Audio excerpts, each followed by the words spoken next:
forte peggioramento al nord-est a causa di una storm line, ovvero di una linea temporalesca in transito sulle nostre regioni. Vediamo il dettaglio.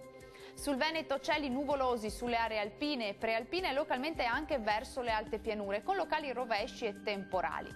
Andrà meglio invece altrove, ma peggiora la sera un po' ovunque, con rovesci e temporali localmente forti o addirittura anche violetti. Vediamo le temperature, che risultano essere in lieve calo, con massime tra i 28 e i 35 gradi, minime sui 19-23 gradi circa.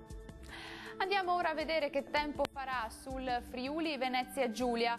Rovesci e temporali soprattutto sulle aree centro-settentrionali e orientali, andrà meglio sulle pianure centro-occidentali con più sole. Temperature massime in calo tra i 29 e i 33 gradi, minime sui 20-21 gradi circa.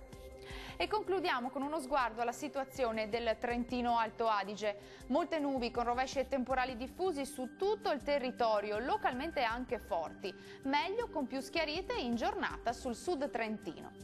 Temperature massime anche in questo caso in calo sui 31 gradi, minime sui 21-24 gradi circa. Il mare sarà generalmente poco mosso, i venti moderati da nord-est lungo le coste e sud-orientali al largo. Dal meteo per ora è tutto, arrivederci!